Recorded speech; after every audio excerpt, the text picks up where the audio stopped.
better when they described the fog bank as only a few miles across. They also reported he'd drifted a few miles from his course. He'd need to correct it. He tried to remember what he should do in fog. Rely on his instruments? Climb or descend? Climb seemed the most logical, but he hadn't assigned altitude. And climbing might put him in the path of a commercial jet on its approach to Baltimore-Washington International Airport. He decided to drop down to 500 feet, skim the water at that relatively safe altitude, and see if he couldn't spot some lights from shore or ships out in the channel. Moments later, he broke out of the fog bank. There wasn't much to see. To the east and west, he saw the flashes of bright lights and the spreading star shells from a half-dozen firework displays. The headset and engine noise kept him from hearing them, but he could imagine the thumps from the explosions. Happy 4th of July. In front of him, and a little to the southwest, he could just make out the dim outlines of a ship. He should be over Eastern Bay, he thought, south of the Chesapeake Bay Bridge, and not near the channel at all. As he drew closer, he saw the ship had a loading crane positioned on its starboard side, and in the process of offloading or retrieving something from a barge. What looked like a buoy dangled from the crane's cable. Funny that. The Coast Guard usually handled buoys, and as far as he knew, no ship's channel came this far into Eastern Bay. The ship below him did not have the classic white hull and bright red-orange marker stripe of a Coast Guard vessel. It looked more like a tramp steamer from an old movie, barely showing either running or marker lights.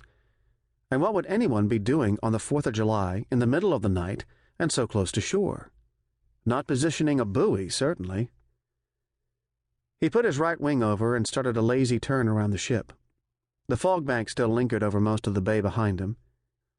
Nearby, a fireworks display had started. Pop, hiss, flash, boom. Pop, hiss, flash, boom. The last very close. Where would that have come from? When he had completed a little more than half of his turn, he recognized the object suspended in the air beside the ship's hull.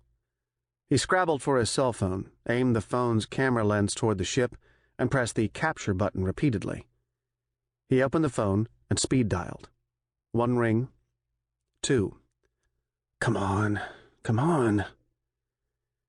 Hi, this is Lizzie. I can't come to the phone right now. Lizzie, pick up, pick up. But if you leave a message, Lizzie, pick up. Boop. Lizzie, call your Uncle Charlie. Tell him that there was something really bad going on. From the corner of his eye, Nick saw the orange trail of yet another rocket arc up and toward him. A very big rocket. Too big for the 4th of July. The plane lurched. He dropped the phone. It slid under the pedals at his feet. What was that? What was what? I heard an explosion. A brief flash of light flickered through the porthole, just enough to light the tiny V berth. A thump followed a second or two later. He rolled toward the girl, and the 32-foot Jeannot sailboat rocked to port. Like that one? He said. Yes, only louder, and then there was all this splashing outside. Splashing? More flashes and thumps followed the first one. It's 4th of July, Dee. There'll be explosions all night somewhere.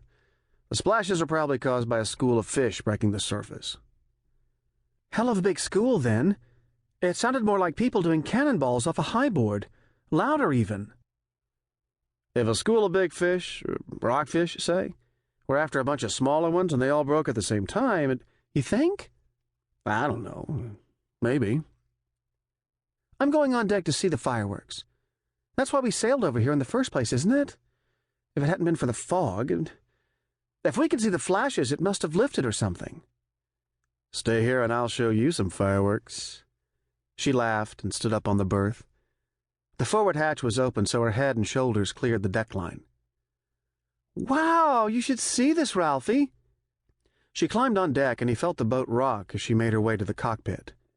He grabbed a torch, wrapped a towel around his waist, and climbed up after her. The fog had lifted. The flotilla he'd planned to join in the bay had disappeared hours ago when the fog bank rolled in. Watching fireworks from boats rafted up in Eastern Bay had become a